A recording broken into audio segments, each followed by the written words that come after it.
విధ్వంసపు రాజకీయాలకు వాళ్ళు పాల్పడుతున్నారు. ధ్వంసపు రాజకీయాలు. ప్రజాస్వామికంగా మమ్మల్ని 65 మందిని మా ప్రతిపక్షంతో కలిసి సఫిషియంట్ నెంబర్ ఇచ్చారు అసెంబ్లీకి కావాల్సింది.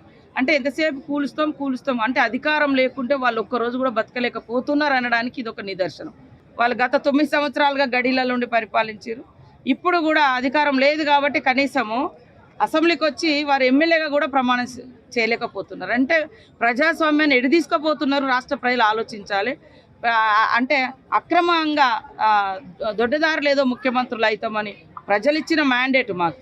దాన్ని అట్లా మాట్లాడడం అనేది కొద్దిగా మైండ్ ఉండాలి, మెదడు ఉండాలి. కనకపు సింహాసనమున శునకము కూర్చుండబెట్టి శుభలగ్నమున పట్టము కట్టిన వెనుకటి గుణమేల మాను వినరా సుమతి అన్నారు.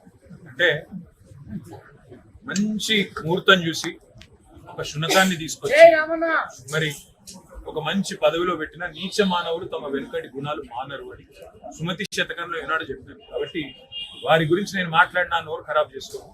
కానీ ఒకటి మాత్రం వాస్తవం, ఈ అహంకారం, ఈ రకమైన ఒక వెకిలి వ్యవహారం మాకు వాళ్ళని చూస్తుంటే ఒకటే అనిపిస్తూ ఉంది. ఈ ప్రభుత్వంలో ఉండే పెద్దలను చూస్తుంటే ఒకటే అనిపిస్తూ ఉంది. వారు మాటి మాటికి మమ్మల్ని అంటా ఉన్నారు, మీరు ఇంకా అధికారంలో ఉన్నట్టుగా భావిస్తున్నారు అంటున్నారు. కానీ వాస్తవం ఏంటంటే వాళ్ళు ఇంకా ప్రతిపక్షంలో ఉన్నాం అనుకుంటున్నారు, మేము అధికారంలో ఉన్నాం అనుకుంటున్నారు. అందుకని వాళ్ళు చూస్తే మీరు మా మీద ఆడిపోసుకుంటున్నారు. అధికారం ఇచ్చి 45-50 రోజులు అయ్యింది. మమ్మల్ని ఆడిపోసుకోవడం ఎందుకు, మమ్మల్ని తిట్టిపోసుకోవడం ఎందుకు? శాతనైతే మీరు ఇచ్చిన 420 హామీలు నెరవేర్చండి. శాతనైతే సేవ ఉంటే ప్రజలకు ఇచ్చిన హామీలు నెరవేర్చండి.